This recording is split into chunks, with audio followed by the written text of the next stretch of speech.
el régimen de Batista. Algunos de ustedes que vayan a contestar cortico porque el tiempo se acaba. Y todavía... Una cosa, la clase media luchó contra Batista y luchó contra Fidel. Porque yo ahí en los 60 ya estaba yo en Miramar, en Quinta y 14 preso. Sin duda alguna que la clase media luchó contra Batista y luchó contra Fidel.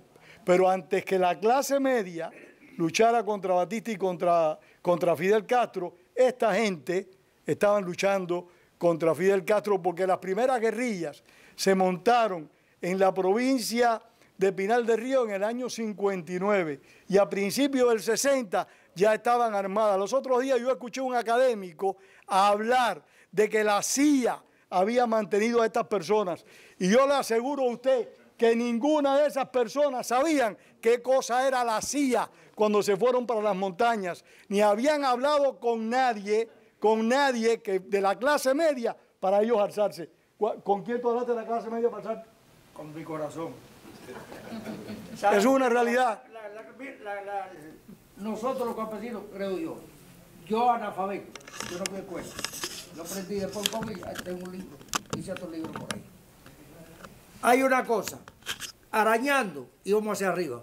Y ese es el futuro que nosotros íbamos obteniendo. Y por ese futuro es que peleamos. Si Manino nos hace una pregunta, le da un infarto. Vamos a dar un chance.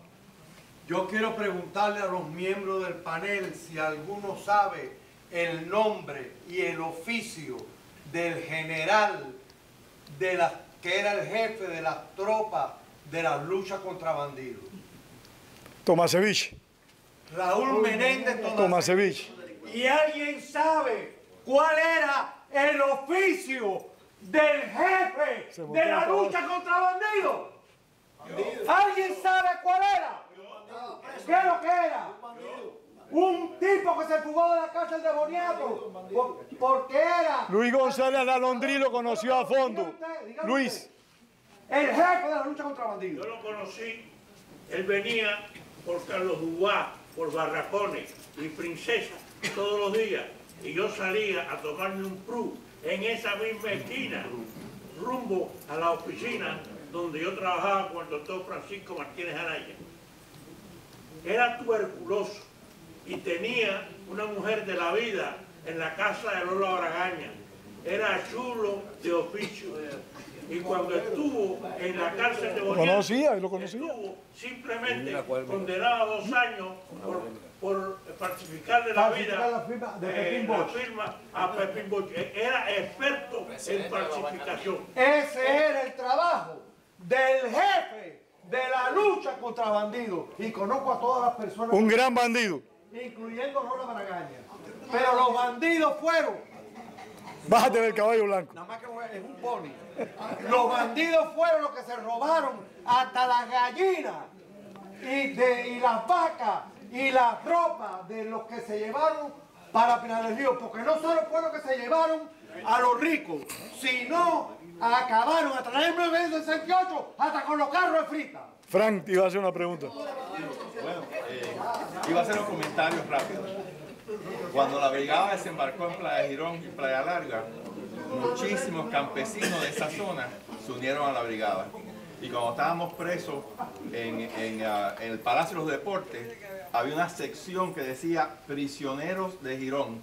Y eran todos guajiros, eran todos gente humilde que se unió a la brigada cuando desembarcamos. ¿Alguien más? ¿Alguna otra pregunta? Adelante, jefe. También quiero decir que muchas armas que fueron compradas en los Estados Unidos, cada vez que iban en barco para allá, eran confiscadas por el gobierno americano y no las dejaban llevar a Cuba. Muy importante que digas eso, ¿eh? Muy importante. ¿Alguna otra pregunta? Don Pedro Guerra, que tiene mucha historia que contar, pero que no quiere hablar. Lo tengo que decir en público. Lo tengo que decir en público. En la cercanía de Guantánamo hay un área que se llama Arroyo Blanco. Ahí se alzaron 20 y pico de personas que teóricamente iban a recibir armamento de la base naval de los Estados Unidos. Lamentablemente nunca llegaron. Ahí Tomasevich, Méndez Cominchi y otra serie de gente que no voy a mentar porque sus familiares están viviendo aquí en Miami, eran los jefes llamados de operaciones. Cogían a la gente lo subían en un helicóptero y lo lanzaban al río para que hablaran. Cogían a otro, le ponían una funda y lo ahogaban en el río para que hablaran. Fusilaban en seco a campesinos y a simples ciudadanos de la ciudad de Guantánamo. Y muchos lamentablemente tuvieron que sucumbir a eso. El final terrible. Hubieron más de 21 fusilados. Entre ellos una mujer y su esposo, su amante, no sé, le dieron el alto, no se pararon y los ametrallaron a los dos. Y la mujer estaba preñada. Esos son los bandidos que tú has hablado. Esos bandidos, ¿cuál es el apellido de Erundino? Pérez del Valle. Erundino Pérez del Valle, apresado en el Escambray junto contigo, era lanzado a una fosa, a una laguna, Oreste, a una laguna, atado con una roca y lo sacaban cuando ya se estaba ahogando. Era una práctica de los bandidos también. Ellos que hablan del submarino de la CIA, ellos hacían algo más que un submarino, de ellos era atómico. ¿Alguna otra pregunta, por favor? Guapo, por favor. Lo que no le quepa duda a todos los que están aquí hoy y a todos los que están en Miami, que han venido, que han sufrido bastante. Muchos de los que estamos aquí hoy y de los que tenemos enterrados en Miami salieron de Cuba con una muda de ropa y un par de zapatos, a lo mejor en una lancha huyendo para que no lo fusilaran. Pero el resto hemos venido con una muda de ropa y un par de zapatos. Hemos hecho una ciudad y eso es una de las cosas más dolorosas que tenemos, que el cubano ha demostrado en el mundo entero que no nos hemos pasado al abierto, que donde quiera que llegamos tratamos de luchar por el futuro. Ellos perdieron un país donde existía de todo como en todos los países. Le deben al mundo entero. Cogieron a Venezuela, se lo comieron y ahora quieren vivir o quieren comerse este estilo. Eso es lo que vienen buscando. Nosotros somos triunfadores porque nosotros tenemos para darle a ellos todavía y ellos, sin embargo, le deben al mundo entero. Dale el micrófono a Javier que quiere decir algo. Una de las cosas que me ha traumatizado a mí en todo este proceso es que yo nunca pensé que en Cuba hubiera podido haber gente tan mala. Estando yo en la cárcel de Puerto Boniato, en el hospitalito, el jefe de orden interior, de apellido Singüenza, iba todos los días a hacer el recuento, se paraba frente a la celda donde yo estaba y ahí me insultaba porque yo estaba en silla de ruedas. Y un día llegó, se paró frente a la celda y empezó diciendo que él sí era un revolucionario integral, que él sí amaba esta revolución, que él sí creía en Fidel Castro, porque él anoche había dirigido el pelotón de fusilamiento que fusiló a su hermano y le había dado el tiro de gracia.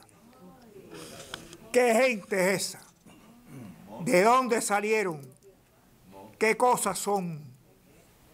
¿Comprende? Pero yo le hubiera preguntado, ¿qué contenta estará tu mamá? Mira, yo no le pregunté qué contento está tu mamá. Yo simple y sencillamente le dije, perdone la frase, ¿qué clase de hijo de puta tú eres? Pero, con esa frase tan gráfica, hemos llegado al final de esta conferencia de hoy.